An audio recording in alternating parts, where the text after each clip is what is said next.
Hello, this is Software Subdivision Productions here, and I'd just like to say that I'm gonna start using Transit Simulator 3, but I'm still gonna be using Transit Simulator 2, but I'm gonna use Transit Simulator 3 much more frequently. And I downloaded this game once I saw it on the App Store, but apparently it was for $7.99. So I asked my mom to get it, and she did. And once I downloaded it, I was just amused of how well the graphics were. Like, you can see the shadows. The shadows. It just shows how amazing this game is. So I'm gonna start making videos starting now using Transit Simulator 3, but I'm still gonna be using Transit Simulator 2. Sure I am. But wait, I already said that. Silly me. But still, and I'm planning. Sorry, I'm just stuttering. So pardon me if I repeat things or stutter because I'm really nervous when it comes to making videos. So yeah, that's okay if you hear that. But anyways, back to the game. It's a huge upgrade from Transit Simulator 2, where the diesel's wheels were static and wouldn't move alongside with the rolling stock. But in the game, almost every wheel moves, except for the cars, of course. But this app, it's just plain amazing. Just amazing. You can't convince anyone that this app sucks. Well, that I should say that the app sucks after probably a year and a half, because I saw these reviews when I was downloading the app that said something about this white screen that happens after a while, that and only displays a white screen. But I kind of don't believe this, but I just hope that doesn't happen at all. And I'm praying to dear goodness gracious that this game can be running for 10 years.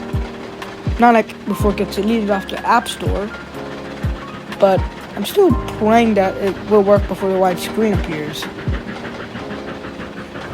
And I'm actually planning to do a crossover with My Little Pony, or my own little crossover with My Little Pony and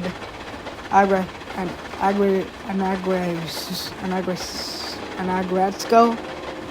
Sorry, I'm used to calling it Agrasico, not Agrasco.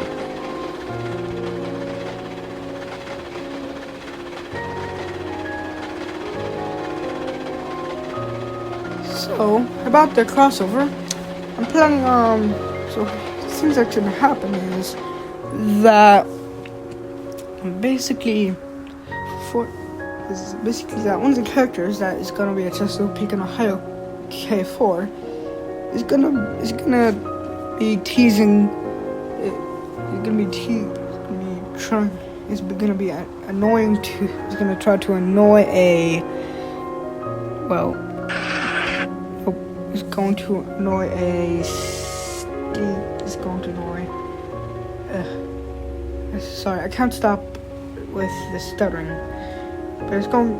But they're gonna be rude to a CSX diesel that's trying to make like a universe teleporter because, well, apparently he's a scientist guy, a mad one. Then he gets angry and snaps it, and then a few other locomotives arrive and they get sucked into the whirlpool.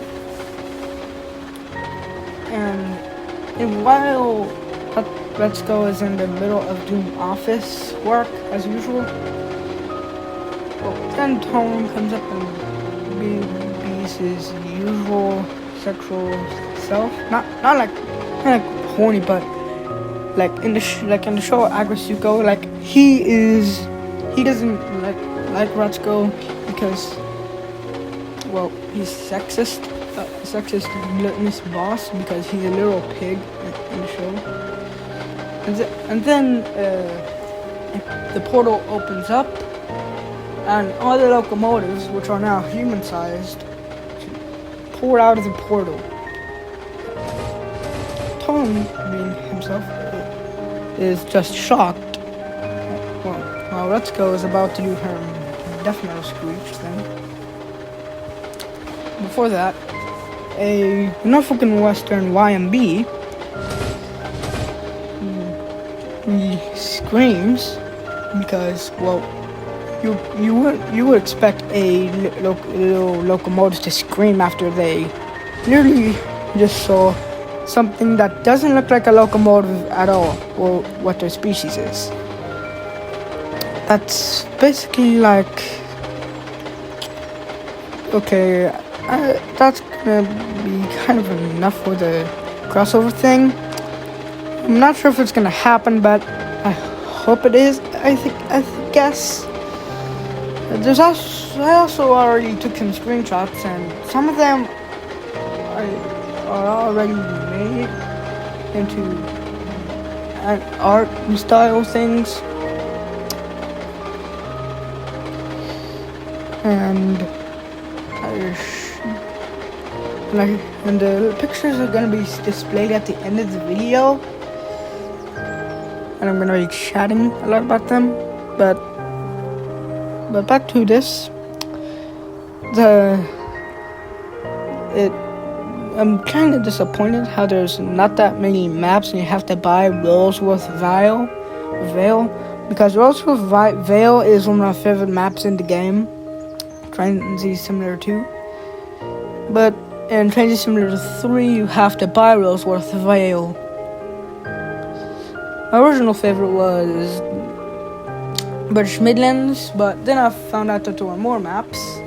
The second map I explored was... Oh, the picture's right here now.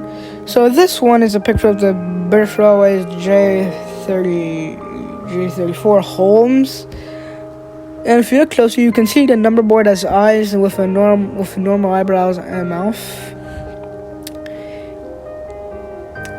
Then we have the Chelsea Picken Ohio K4 with the number board as a mouth and the marker lamps as eyes, which is something I usually see on locomotives a lot. Because, well, come on. Well, only for American locomotives and Canadians locomotives, because those are the most ones that have that. Then we have a passenger locomotive, which is from the which is from the Atlantic coastline, which is a 462 Pacific. And then we have this screenshot I took of a Chesapeake, Ohio freight manifest. It was taken before I made the video. And next up on the chopping block is it is a Norfolk and Western YMB, I think. And it is, I took it before I made the video, just like how I said. And another Chesapeake, Ohio K4, and the Atlantic Coastline 462 altogether. Well, I hope you enjoyed this video. It took a lot of time to make this, including my voice, which is nearly wore out by now. I hope I get to make the crossover show, and I wish you a late happy Halloween. Thank you for watching, and you have a blessed day.